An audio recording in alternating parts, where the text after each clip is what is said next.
Hello there, I'm Denise Richardson, and you're listening to Fuel for the Spirit. Well, you know me from the Pledge Drive on PBS, and I'm a proud member of the AM 570 and the 102.3 FM, The Mission, WMCA family. There is so many moments in our lives when we all feel like we're running on empty. So much to do, so little time and energy to do it, so little hope. Our dreams stay dreams and go unfulfilled. Well, how do we change that? Find the fuel to go on. My guest has the answer, I believe. Tonight, this guest is on a mission to help people and businesses grow.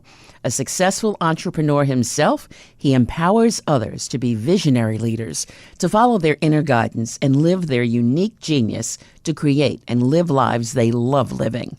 John Mark Shaw is an executive and life coach and an ordained interfaith minister, and that is what got my attention. John Mark Shaw, thank you so much for being on Fuel for the Spirit. Denise, thank you so much. What a blessing and an honor to be here with you today. Thank you so much. Well, you're this highfalutin entrepreneur.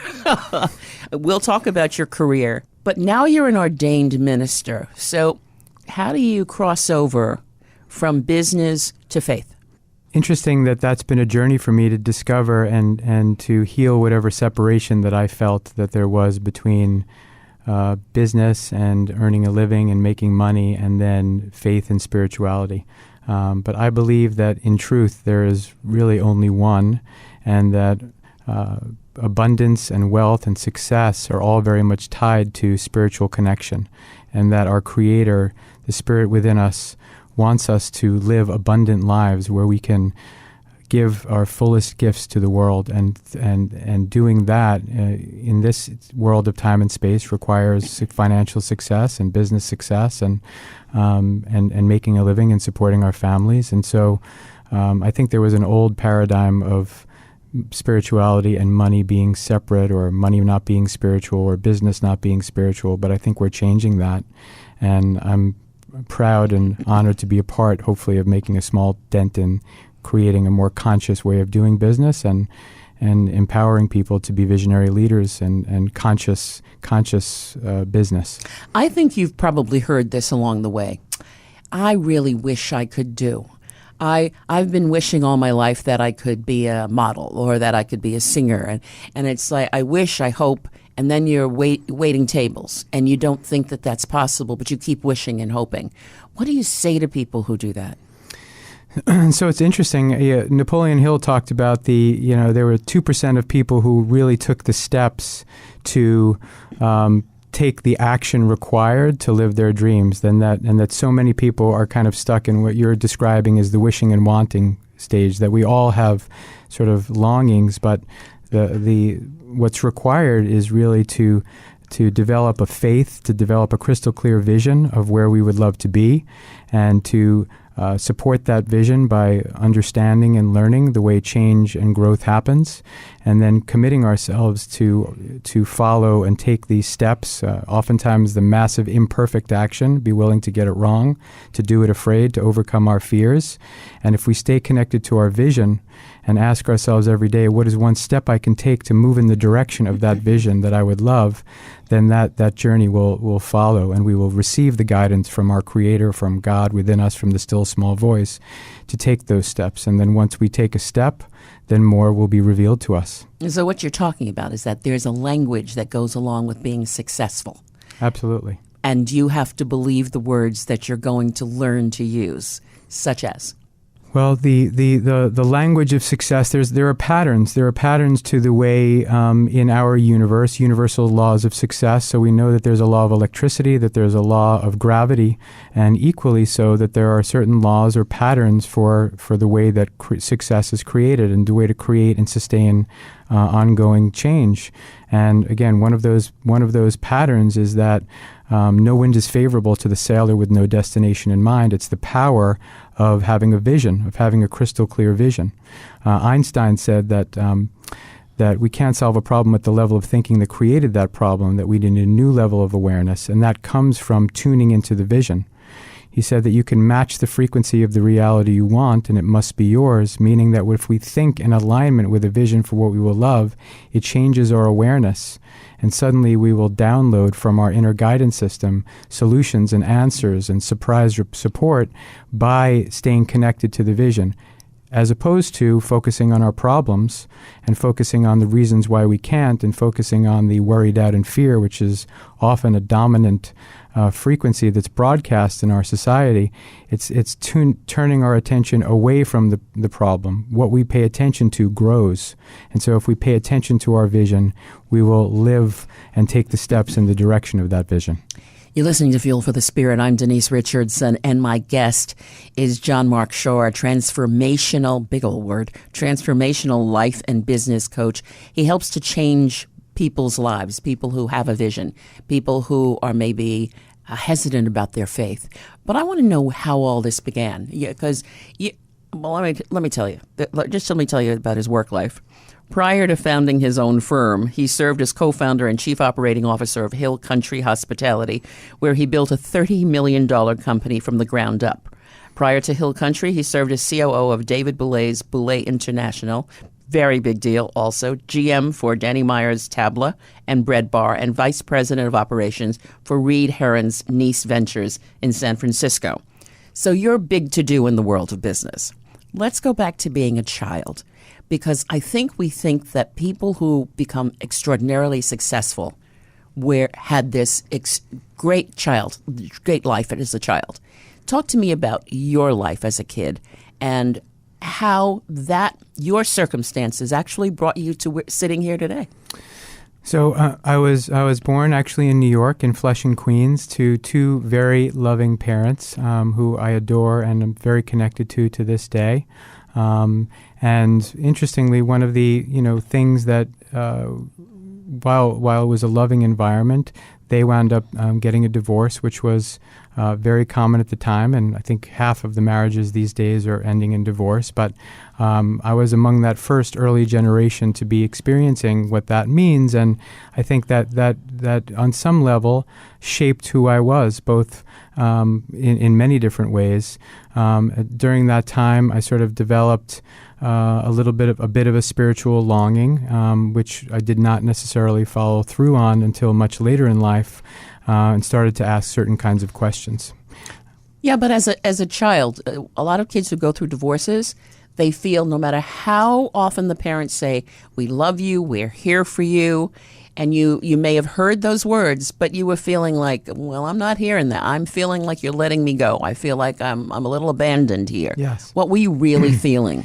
So I think I actually once wrote a piece about this where I said that being a child that experiences divorce is a bit like being ejected from the Garden of Eden, in the sense that while, yes, there was a lot of support, there was an essential foundation and trust in God and life, in things being whole, that got disrupted through that experience. And I think healing that separation has been one of the basic guiding principles in my life. But before you heal the separation, along the way, so you went to Stanford University. Smart kids go to Stanford.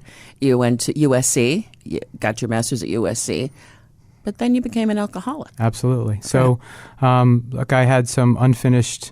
I believe that we have programming from our childhoods that create what I call paradigms, which lead to repetitive thoughts, feelings, and actions that lead to certain results. And I had a lot of unresolved, I think, emotional issues that I sort of poured myself into in my childhood, being a great student and being a good boy and working hard. And I think that there was some unresolved issues that I was manifesting by drinking too much, and some things that happened in my childhood that I never resolved. And so my real first major spiritual awakening happened 21 years ago, when I faced that and got sober, and all of the things that I needed to become aware of in therapy, in working with coaches, and becoming aware of what was going on inside of me that I was trying to numb through the use of alcohol. What do you say to a family who has someone, maybe a successful middle-class family, who has someone who is disconnected in some way and maybe has taken that journey? how do you deal with them? What should we be saying to them to be helpful?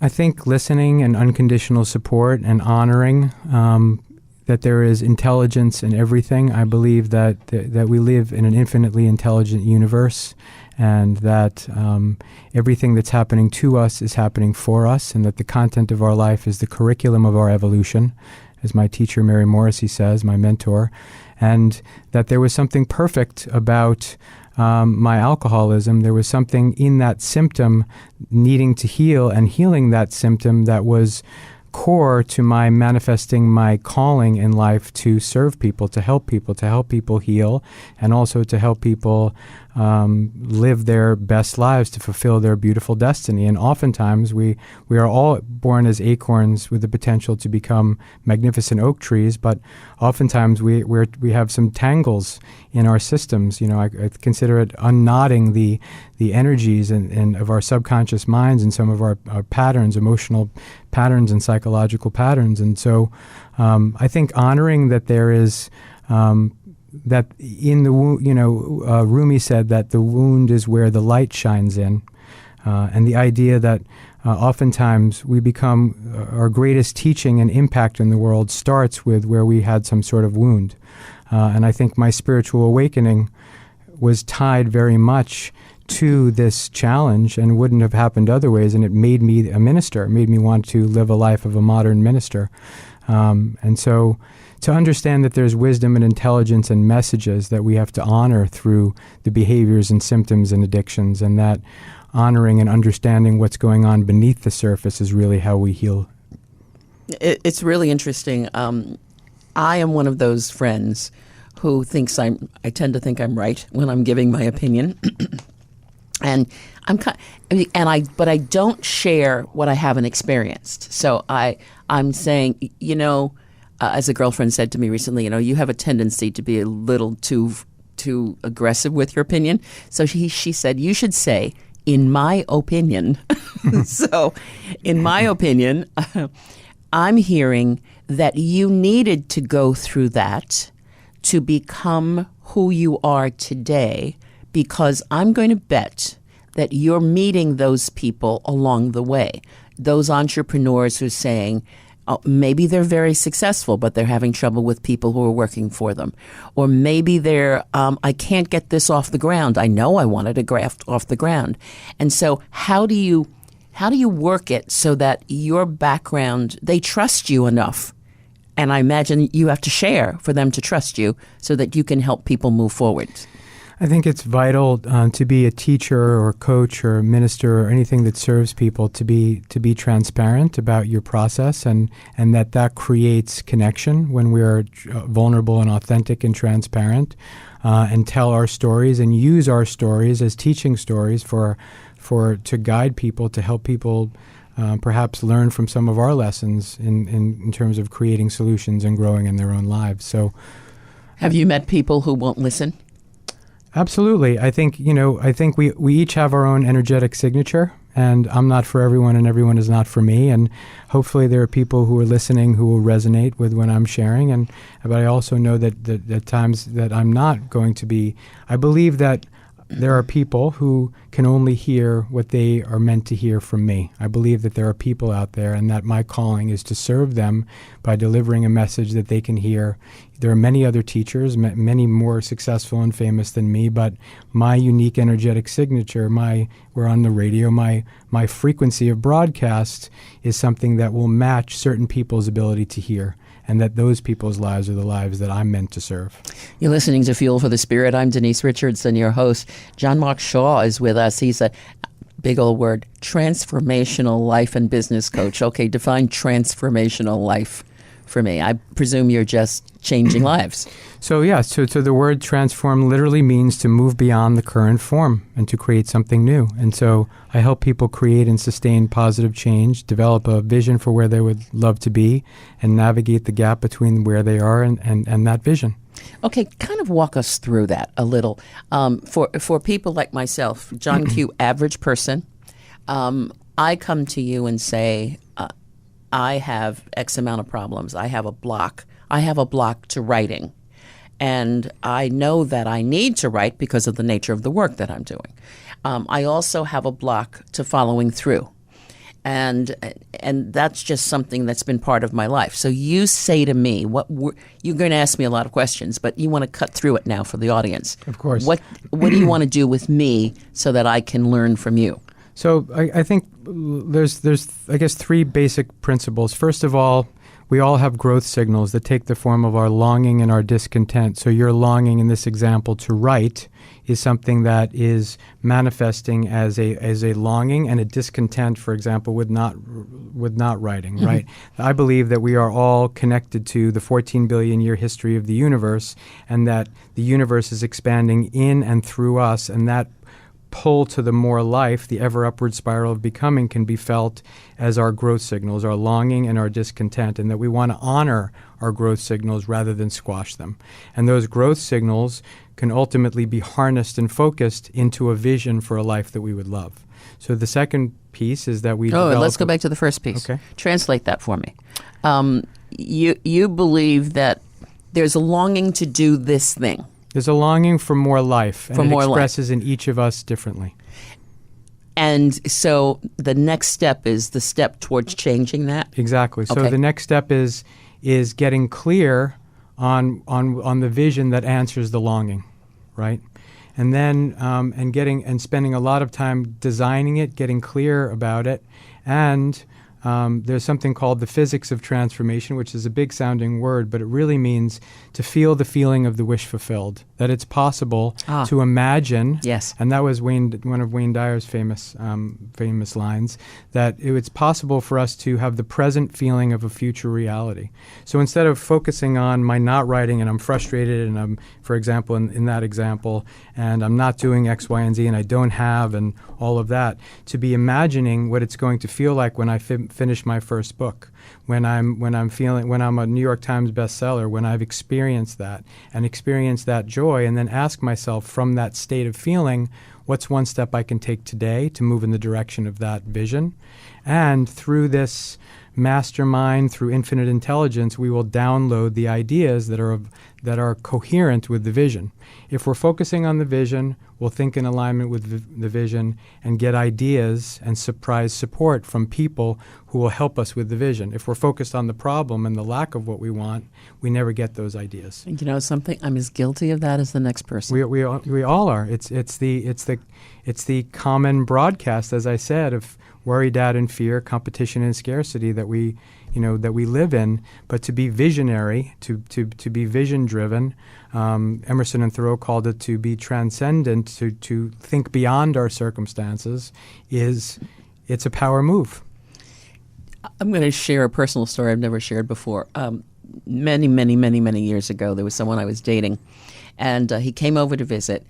And we were talking about something, and I was talking about being depressed. And he said, "What are you depressed about, please?" I said, "Oh, whatever. Something was bothering me. I'm so depressed. This isn't working, blah, blah, blah." He said, "You are one of the most powerful people I know." He said, "I cannot get my boss on the phone." This was a major advertising agency. "You can call and get him on the phone." I said, "Oh, do you need to talk to him?"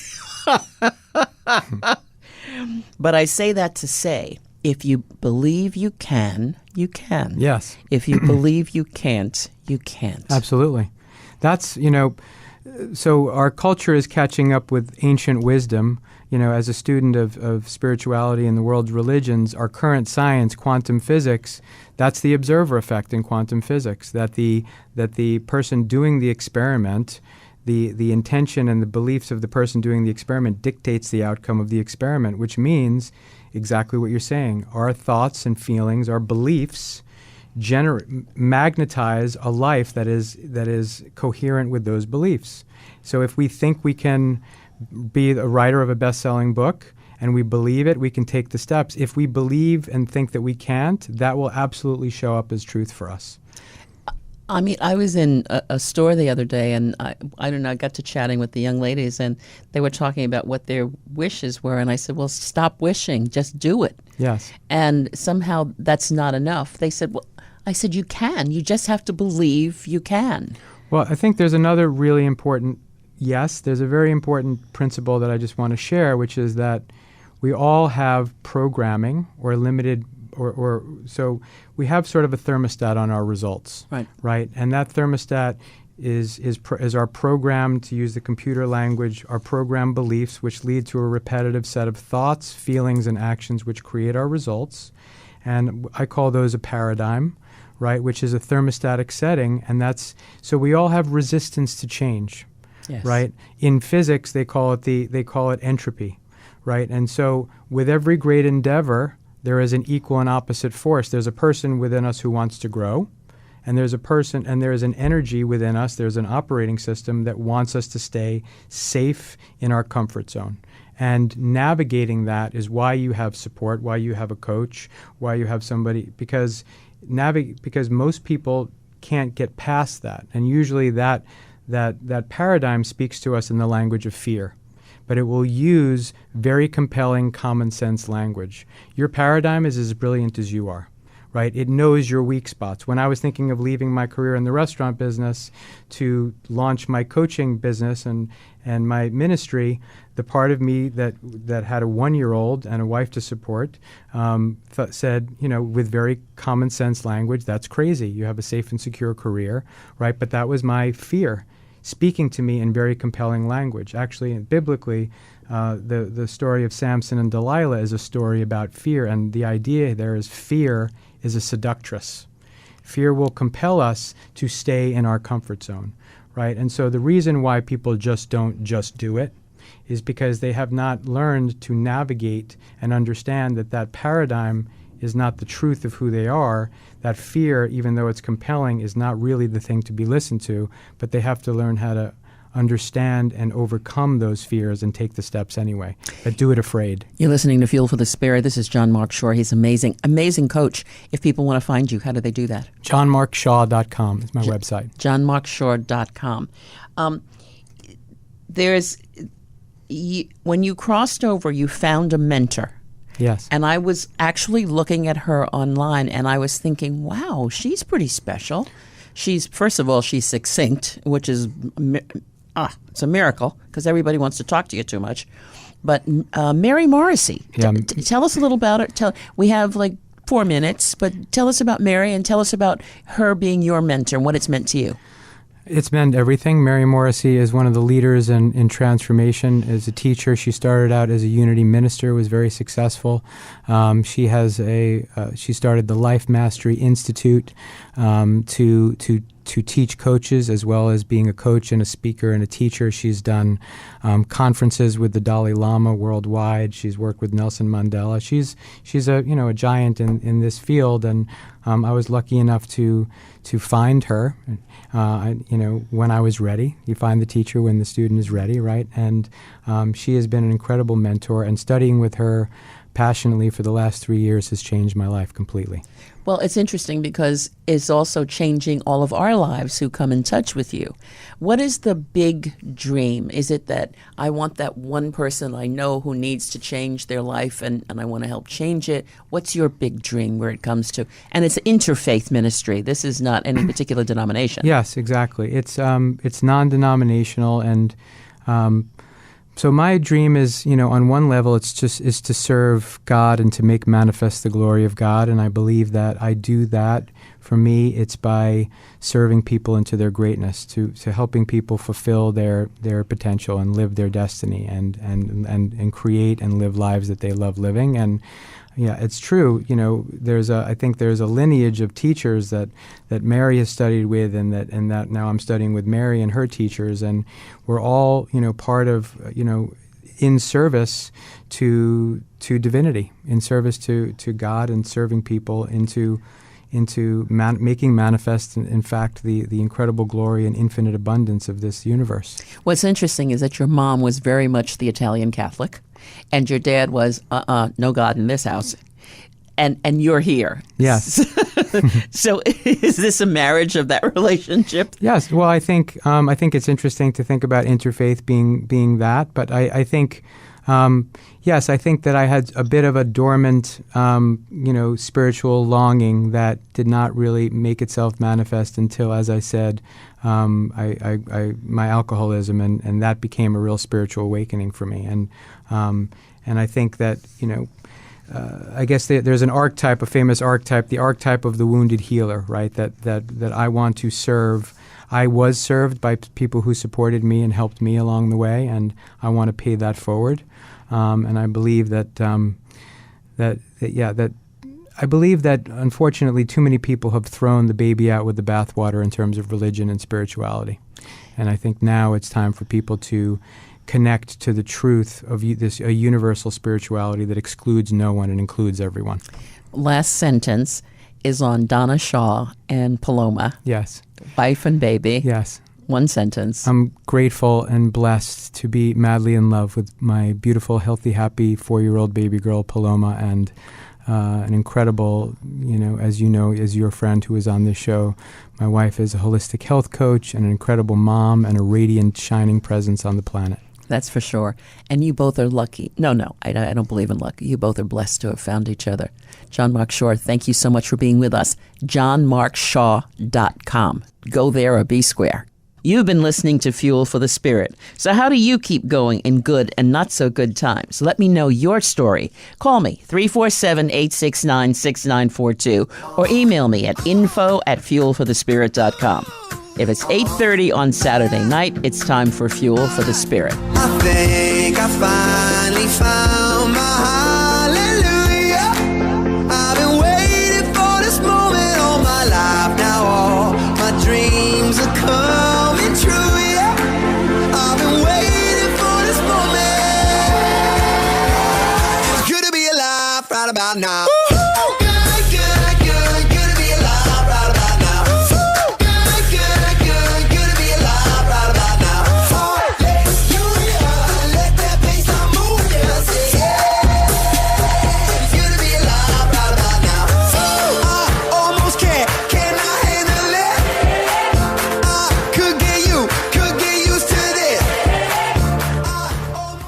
The preceding pre-recorded program sponsored by Denise Richardson.